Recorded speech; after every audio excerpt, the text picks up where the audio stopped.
TV, a broader perspective.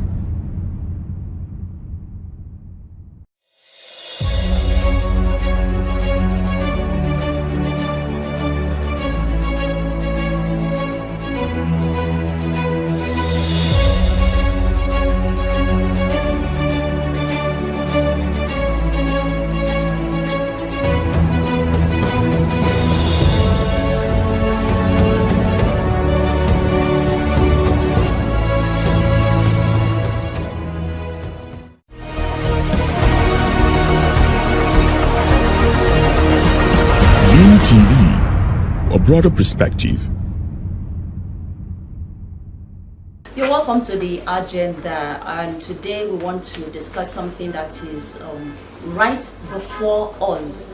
I don't know if you know that 11th of July every year is being celebrated as World Population Day, and in the National Population Commission (NPC), the headquarters, there's been a series of activities going on to mark this year's World Population Day. And right now we are at the office of the Director, Population Management and Development Department, National Population Commission, to tell us, since she's been involved in this thing, right from onset, the whole series of press briefings, they've attended series of media chats, media discussion, and we want to know why this particular year's edition is bubbling like this. So we have Margaret Edison in the studio today, so she will be telling us a lot that we need to know about this World Population Day. Welcome back to the program. Thank you very much, Blessing, and we feel very excited to have you with us to talk about World Population Day this year. And there's been a lot of excitement in the air. You know, everybody. I can see your face is just bubbly, and everywhere is just light up. There's been a lot of excitement in the air, and you wonder why. We are talking about, for me, the most important aspect of the population, the women and girls. Yeah. Yeah, because going by the theme, it says unleashing the power of gender equality, uplifting the voices of women and girls. To do what? To unlock the world's infinite possibilities. That is, how can this special group of people benefit from the possibility that are out there within 8 billion people. So there's a great excitement because they're important to driving development, shaping our future, managing our population, moving from quantity to quality population. So there's a lot of excitement. It has to do with education, it has to do with the workforce, it has to do with political positioning of women. And how can this happen in a world of 8 billion? And Nigeria contributes about 2.6 to 5% to that group of the 8 billion people. Okay, why this excitement? Is it because it has to do with your gender? Because particularly I was quite excited when during the press briefing, and then I said, oh wow, so this has to do with gender.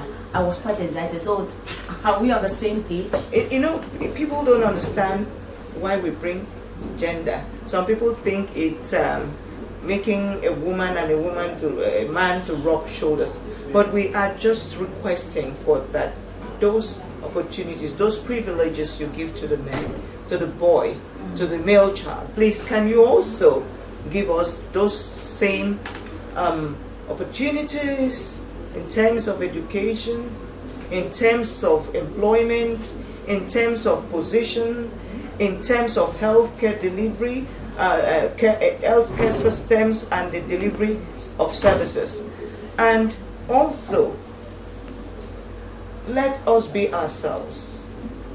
Allow us to go to school. Allow us to marry when we want to marry. Allow us to have the number of children we desire, so that there will be no discrepancy between desire and expected outcome. Okay. Yes. All right. To a layman, let's fix ourselves into the shoes of the public. Maybe the unenlightened one. Somebody might hear World Population Day and might think, oh, are they going on census that day? What are they actually doing on World Population Day? So if you can give us a brief of what World Population Day, what you do as a commission and as the world What do we do on World Population Uh, Day? World Population Day commemoration is a global event invented by the United Nations and anchored on behalf of the United Nations by the United Nations Population Fund, we commonly call the UNFPA. So why celebrate the people? Because the population is the people, not just the number, the people, who they are, where are they staying, what is their life like. How many of them are men? How many of them are women? How many of them are girls and boys? How many of them are pregnant now or will be pregnant in the future? So what are their development pedigrees? So those are the things we look. So each year comes with a theme. If you look at the trail of conversation from last year, when the world became 8 billion strong on 15th of November 2023. So thereon people look at, okay, we have made this progress, but there are some people that are not benefiting from this progress. So the World Population Day is to highlight both the past connecting to the present and emerging issues that surround the people. If you can link up to 1994 International Conference on Population and Development, where the world, about 179 member states of the UN and all the bodies were there, where they said, okay, let us go beyond looking at the number. Let's start looking at assessments of who are these people. What is their life like? That is when we now started talking about population and development. So those are the attributes, those are the dimensions that shape the World Population Day commemoration. Like we established before, that the operation, the celebration that we are seeing in this year is so loud, is louder than the previous years. Can we know the highlights of this year's celebration? How are we going to mark this year's Population Day? Looking at the fact that it has to do with gender, and we have a lot of things to do regarding gender. Okay, I'll just run through the events for tomorrow. But we know we have been moving from the pre-event, which is the press briefing that herald us into the commemoration itself. And in between, we'll be having a lot of media conversation, talking to the people, letting people know that it's not just a celebration, or a commemoration, or an observation, but it's an event that we have to discuss the people, the life of the population in focus. So for tomorrow, we're going to have a very compact event lineup. We will have a 2 dialogue conversation. One will be focused on intergeneration, moving from the young people and into the connectivity of generations. Then we also have another dialogue. That one, the young people dialogue, will be sponsored and aired or presented by EVA. EVA is education as a vaccine.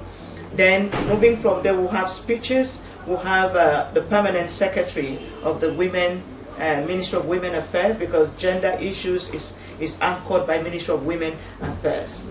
Then we will have the representative of the UNFPA also coming to take. You know, I've told you that it is the UN arm that is helping countries to commemorate the events. Then we will have many goodwill messages across the different stakeholders coming to give us their goodwill message. Then the special assistant to the president on health will be there to give us a remark. You know, she's one of the immediate past director of family health department of the Federal Ministry of Health. She has a vast experience on issues of family planning and the women issues, so she will be there with us for as one of our first major assignments outside the president's office. The second dialogue is sponsored by the USAID, and we'll be looking at investment, financing family planning. Then the climax will be a keynote address. The keynote address will be addressed or will be presented by Professor Fatusi. Professor Fatusi is the Vice Chancellor of the College of Medical Sciences, Akure. From the keynote address, we will be able to pick elements that will continue to drive this conversation thereafter tomorrow. So, and we're expecting a vast array of participation from the government to the civil society to our partners, to donors, to media like you. We are going to have a lot of media attention tomorrow. Now, what's the action plan of NPC that after this discussion, I believe that there will be communique? What are we doing to ensure that whatsoever will be discussed tomorrow will be put into action? You know, the conversation of tomorrow, the theme and the different components are embedded in our national policy on population for sustainable development. It's also a part of the conversation on demographic dividends. Yeah. So it's there. So we will pick from what we will come out with tomorrow to align it with the implementation of the policy.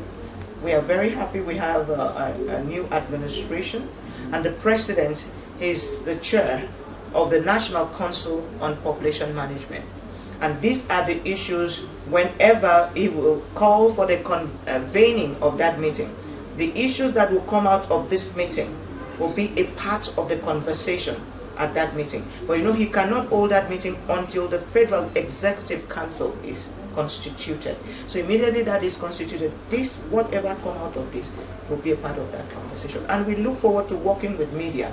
I know during the press conference you said you were ready to work with us to scale, to take to the grassroots the conversation on demographic dividend.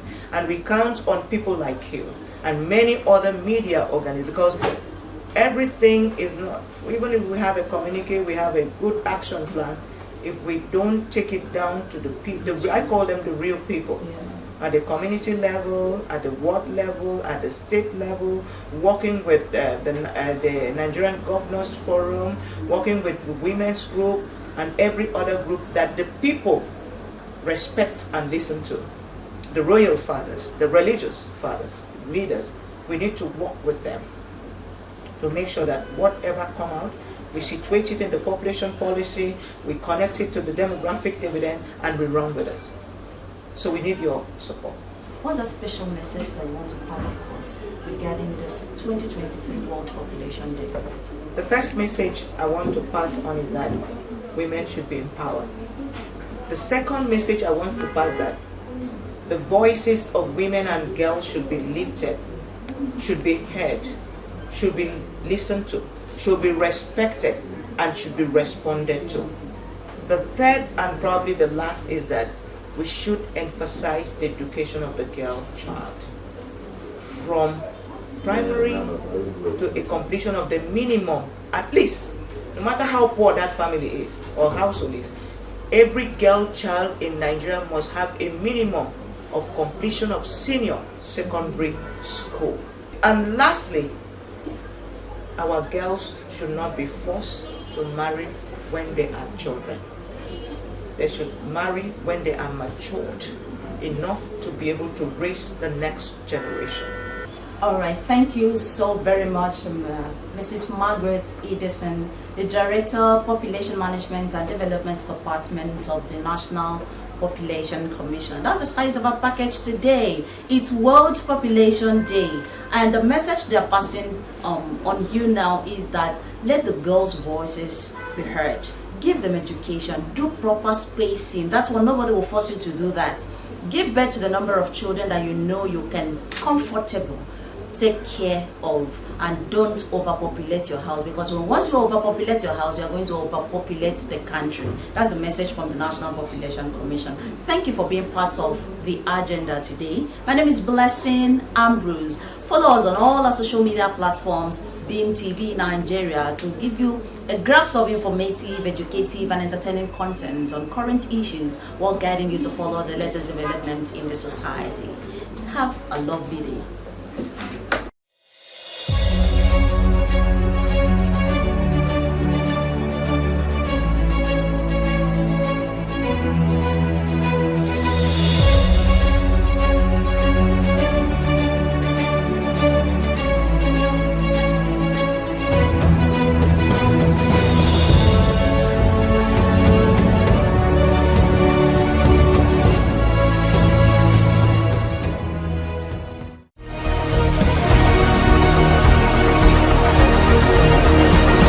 Beam TV, a broader perspective.